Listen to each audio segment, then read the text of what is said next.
Isa lang siyang simpleng tindera ng gulay sa kanto. Halos walang puhunan, walang koneksyon at madalas pa siyang nilalait. Pero ngayon, may sarili na siyang grocery, milyonaryo na at hinahangaan sa buong barangay. Paano niya nagawa yon? Ano ang sikreto niya at bakit ang kwento niya ay posibleng maging kwento mo rin? Kung isa ka ring ordinaryong Pilipino na nangangarap umasenso, huwag mong palampasin ang kwentong ito. Sa dulo ng video, malalaman mo ang eksaktong hakbang na nagbago ng buhay niya. Kaya manatili hanggang sa huli. At kung gusto mong patuloy na ma-inspire sa mga ganitong kwento ng tagumpay, mag-subscribe ka na ngayon at i-on mo na ang notification bell. At kung gusto mong suportahan pa ang aming channel at maging bahagi ng komunidad ng mga Pilipinong nagsusumikap para umasenso, pwede kang maging miyembro ng channel. May mga exclusive perks at kwento na para lang sa'yo. Handa ka na bang malaman kung paano binago ng isang simpleng tindera ng gulay ang kapalaran niya? Simulan na natin. Kabanata 1. Hindi ko akalaing darating ang araw na magigising ako sa sarili. Kung bahay, may aircon, refrigerator na puno ng pagkain at grocery store na ako mismo ang may-ari. 10 taon lang ang nakalipas. Nakatayo lang ako sa gilid ng palengke sa San Jose, Nueva Ecija, bit-bit ang basket ng gulay na pinulot sa hardin namin tuwing madaling araw. Madumi ang paa ko noon, sunog sa init ng araw ang balat at kadalasang wala akong baon kundi isang pirasong pandesal at tubig mula sa poso. Ako si Aling Fe, 42 anyos, tindera ng gulay noon. Negosyante ngayon, lumaki akong anak ng isang magsasaka at isang labandera. 4 kaming magkakapatid at dahil ako ang panganay, maaga akong natutong tumulong sa kabuhayan. Bago pa man sumikat ang araw, nasa likod bahay, na ako namumulot ng ampalaya, sitaw, okra at talbos ng kamote. Kapag Pasko, ang regalo lang sa amin ay bagong tsinelas at minsan sardinas, pero hindi ako nagreklamo. Para sa akin, sapat na ang buhay na may ulam, kahit gulay lang araw-araw. Pagsapit ng 16 na taong gulang, huminto na ako sa pag-aaral. Hindi kinaya ng magulang ko ang gastos. Kaya sa halip na nasa eskwela, araw-araw akong bumabagtas sa kalsada, bit-bit ang basket na puno ng gulay. Naglalako ako sa palengke, sa mga kanto, at kung minsan ay sa terminal. Isang araw, habang naglalakad ako, may sumigaw ng, "Ate, magkano ang isang tali ng kangkong?" Ngumiti ako, 5 piso lang suki. Hindi ko alam na sa simpleng tanong, na iyon magsisimula ang kwento ng pagbabagong hindi ko inaasahan. Marami sa mga kabarkada ko noon ay nagsipag-asawa na at iniwan ang pagtitinda. Ako lang ang nanatiling nakaupo sa harap ng palengke, may bayong, may payong at may pangarap. Hindi ko ito sinasabi ng malakas, pero tuwing gabi, habang pinupunasan ko ang pawis ko mula sa maghapong pagtitinda, iniisip ko, paano kaya kung may sarili akong pwesto? Paano kaya kung hindi na ako palaging habulan ng tanod dahil bawal magtinda sa sidewalk? Paano kaya kung ako na ang suki ng ibang tindera? Wala akong puhunan, wala akong kaalaman sa negosyo, pero meron akong hindi matitinag ang tiyaga. Isang hapon, habang pauwi ako bit-bit ang kaunting kinita, nadaanan ko si Mang Tonyo. Isa siyang matandang lalaking may maliit na kariton sa tapat ng palengke. Tindero rin siya pero lumana ang mga paninda niya, gabi, luya at ilang pirasong saging na halos mabulok na. "Fe," sabi niya, "dati akong may pwesto rito. 4 ang kariton ko noon pero dahil sa utang at mali-maling desisyon, nawala lahat. Kaya ngayon ito na lang ang natira sa akin." Umupo ako sa tabi niya. Hindi ako madalas makinig sa matatanda noon, pero may kung anong tumimo sa sinabi niya. "Ang negosyo parang pagtatanim," dagdag niya. "Kung mali ang lupa, kahit anong dilig, hindi tutubo. Pero kung matiyaga ka, kahit binhi lang, lalaki yan." Kinagabihan, hindi ako makatulog. Iniisip ko ang mga sinabi niya. Totoo nga, sa Ilang taon kong pagtitinda, hindi ko kailanman sinubukang palaguin ang ginagawa ko. Palaging araw-araw lang. Kung anong kita, yun ang ulam kinabukasan. Wala akong plano, wala akong direksyon. Parang ako rin si Mang Tonyo, may potential pero walang sistema. Kinabukasan, maaga akong nagising. Binalikan ko si Mang Tonyo. Tay, sabi ko, pwedeng makinig ulit? At sa araw na iyon, sinimulan ko ang hindi ko alam na mentorship ko sa isang dating negosyanteng nawalan, pero punong-puno ng kaalaman. Araw-araw, pagkatapos ng pagtitinda, dumadaan ako kay Mang Tonyo. Tinuruan niya ako tungkol sa tamang pagtaya ng presyo, kung paano bumili ng wholesale sa mga tanim ng mga magsasaka sa baryo, at higit sa lahat, kung paano mag-ipon kahit piso lang kada araw. Fe, sabi niya minsan, ang sikreto sa yaman hindi laging galing sa malaking kita. Minsan galing yan sa disiplina. Unti-unti kong sinimulan ang bagong sistema. Sa halip na itinda lang ang mga gulay mula sa likod bahay namin, naglakad ako sa mga baryo at kinausap ang mga magsasaka. Bumili ako ng murang gulay ng maramihan at sinubukang ibenta sa mga tindera sa palengke sa mas mababang presyo kaysa sa karaniwan. Nagsimula ako sa 3 suki. Pagkatapos ng 1 buwan, naging 7. Sa loob ng 3 buwan, halos kalahati ng palengke, ako na ang suki. Pero hindi.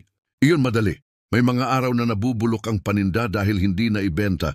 May mga oras na nauubusan ako ng pondo at minsan muntik na akong malugi. Pero bawat pagkakamali, ginamit ko para matuto. At habang lumalalim ang ugnayan namin ni Mang Tonyo, mas lalo akong nagkakaroon ng lakas ng loob. Siya ang unang taong naniwala sa akin na ang isang simpleng tindera ng gulay ay pwedeng magkaroon ng sariling negosyo. Pagkaraan ng 1 taon, may naipon akong sapat para umupa ng maliit na pwesto sa gilid ng palengke. Ito na ang simula ng susunod kong kabanata, mula sa tindera sa bangketa, papunta sa pagiging tindera sa sariling stall. Maliit pa lang, pero akin. At sa unang araw ng pagbubukas ng pwesto ko, dumating si Mang Tonyo. Nakasuot siya ng lumang polo, dala ang maliit niyang kariton. Ngumiti siya at iniabot ang isang supot ng luya. Regalo ko sa iyo, sabi niya. Simula pa lang yan, Fe. Huwag mong kalimutan, ang gulay, mabilis masira. Pero ang tiwala ng tao, kapag inalagaan mo, tumatagal. At doon ko napagtanto, ang puhunan ko ay hindi lang gulay, kundi ang mga aral ng isang matandang dating nalugi na nagturo sa akin ng tunay na kahulugan ng pagyaman. Kabanata 2 sa unang linggo ng aking bagong pwesto, tuwang-tuwa ako.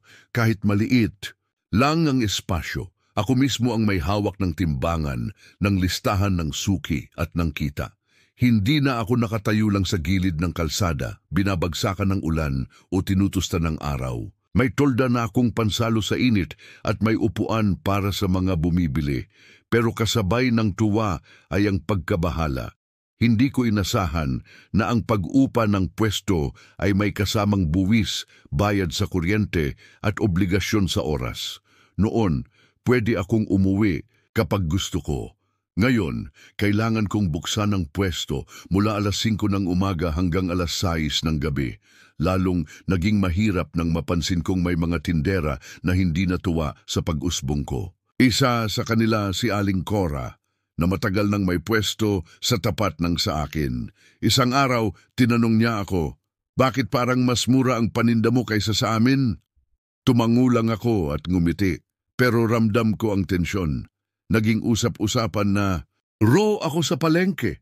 Yung iba nagsasabing, "Nagpapalugi ako para lang makabenta." Hindi nila alam, dahil sa direktang koneksyon ko sa mga magsasaka, mas mababa ang kuha ko sa gulay. At dahil hindi ako namimili sa middleman, kaya kong magbenta ng mas mura at may kita pa rin. Napagtanto ko na sa negosyo, hindi sapat ang tiyaga. Kailangan din ng utak. Kaya sinimulan kong ayusin ang sistema ko. Tuwing gabi, sinusuri ko ang benta ko. Alin ang mabenta, alin ang hindi. kailan mataas ang demand ng sitaw, kailan bumababa ang presyo ng repolyo. Hindi ako marunong sa computer, pero meron akong notebook na puno ng sulat kamay na tala. Minsan, tinanong ako ni Mang Tonyo, "Fe, anong plano mo sa susunod na taon?" Napaisip ako. Noon, ang plano ko lang ay makabenta araw-araw. Pero ngayon, may direksyon na ako. Gusto kong makapagpatayo ng sariling tindahan, hindi lang pwesto sa palengke, grocery na may sarili kong pangalan. Tumawa siya. Malayo, pero posible. Simula noon, naging mas agresibo ako. Naghanap ako ng mas maraming supplier. Nakipag-ugnayan ako sa mga kabarangay naming may taniman. Tinuruan ko ang dalawa kong kapatid na tumulong sa pagbabalot at pag-aayos ng paninda. Unti-unti, hindi na ako mag-isa. May sarili na akong sistema. Kabanata 3 lumipas ang 2 taon. Malaki na ang pagbabago. Mula sa isang maliit na pwesto, 3 lamesa na ngayon ang gamit ko sa palengke. May signboard na rin na kay Aling Fay, presyong pambayan, kalidad sigurado. Hindi lang basta-basta gulay ang tinda ko. May bigas, itlog, tuyo at kahit mantika. Para na akong maliit na sari-sari store pero puro pagkain at pang-ulam.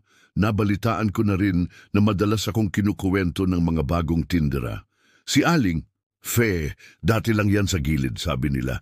Pero ang pinaka di ko makalimutan ay ang sinabi ni Aling Cora, dati kong kaaway sa palengke. Lumapit siya sa akin, may dalang supot ng pandesal. Fe, pasensya ka na noon ha. Naiinggit lang siguro ako. Tinanggap ko ang pandesal at higit pa roon tinanggap ko ang kanyang pag-amin. Salamat Aling Cora, wala pong masamang tinapay.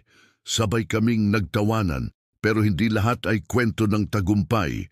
Isang araw, hindi ko na nakita si Mang Tonyo sa karaniwang lugar niya. Hinanap ko siya sa paligid.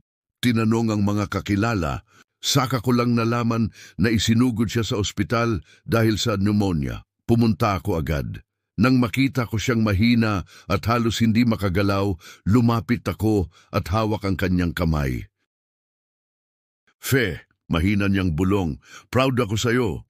Hindi ko napigilang mapaluha. Ang taong nagturo sa akin kung paano magsimula, ngayon ay nakaratay sa ospital.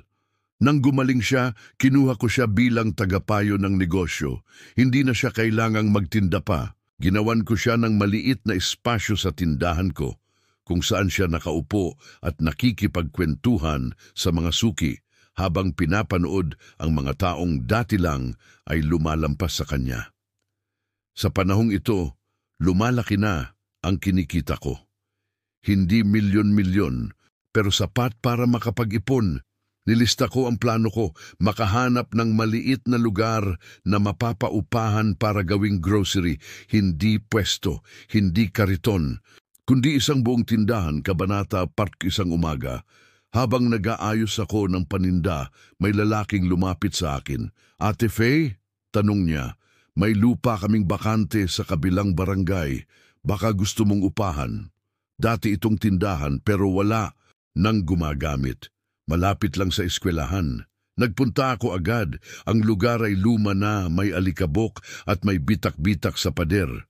Pero maganda ang lokasyon. Matao, may eskwelahan at malapit sa terminal. Kinausap ko ang may-ari. Mataas ang upa, pero nakipag-areglo ako na babayaran ko sa loob ng 6 na buwan, hulugan. Inipon ko ang lahat ng kita ko sa loob ng 3 taon. Nanghiram ako ng kaunti mula sa maliit na kooperatiba. At sa wakas, pagkatapos ng mahaba-habang pagkukumpuni, muling nabuhay ang lumang tindahan. Pininturahan ko ito ng berde at puti, kulay ng gulay, kulay ng pag-asa. Pinangalanan ko itong grocery. Ni Faye, noong araw ng pagbubukas, dumagsa ang mga tao. Hindi lang dahil bago, kundi dahil kilala na ako sa komunidad. Si Ate Faye, siya yung mabait sa palengke, sabi ng isang nanay habang may hawak na talbos ng kamote. Tinulungan ko ang mga suki kong tindera dati na maging supplier ko. Sila ang nagbibigay ng itlog, isda at bigas. Pati si Aling Cora, May section sa loob ng grocery ko para sa tinapa. Masaya ako hindi lang dahil sa kita, kundi dahil sa nabuo kong komunidad. Kabanata Fim, pagkatapos ng 6 na buwan, bayad ko na ang utang sa upa. Pagkalipas ng 1 taon, nakabili na ako ng sariling delivery tricycle para kunin ang mga gulay direkta sa mga baryo. Di na ako ang naglalako sa kalsada. Ako na ang kinakalampag ng mga supplier. Ako na ang sinusuyo ng mga magsasaka. Ako na ang binabalikan ng mga customer. Dati akong tindera ng gulay. Ngayon, may sariling grocery na. Nagpatuloy pa ang negosyo. Hindi ako naging mayaman agad, pero nang tumapak ang unang milyon sa bank account ko, hindi ako makapaniwala. Lumingon ako sa paligid, sa estante ng mantika, sa crates ng kamatis, sa signboard ng tindahan ko, at napangiti ako. Tinawagan ko si Mang Tonyo. "Tay," sabi ko, "nakita ko na." "Ano?" tanong niya. "Yung binhi na itinanim natin. Noon, malago na ngayon. At sa mga araw na mahirap, palagi kong binabalikan ang batang si Faye na nakatayo sa gilid ng kalsada, bit-bit ang basket ng gulay, pawisan, pagod at nangangarap. Kung kaya niya noon, kaya mo rin ngayon. Kung nabighani ka sa kwento ni Aling Faye, tandaan mo, hindi lang siya ang may kakayahang umasenso. Lahat tayo, kahit gaano kahirap ang simula, may pag-asang makamit ang tagumpay basta't may tiyaga, diskarte at paniniwala sa sarili. Kaya kung gusto mo pang makarinig ng mga kwentong gaya nito, totoo, makabuluhan at inspiradong Pilipino para sa kapwa Pilipino, mag-subscribe ka na ngayon at pindutin ang notification bell para hindi ka mahuli sa susunod naming kwento. At kung gusto mong suportahan ang channel at maging bahagi ng aming misyon na magbigay ng pag-asa sa bawat Pilipino, maging miyembro ka na. Exclusive stories, behind-the-scenes content at community features ang naghihintay para sa'yo. Kaya, tanong ko ngayon sa'yo, ikaw, kailan ka magsisimula sa sarili mong kwento ng tagumpay?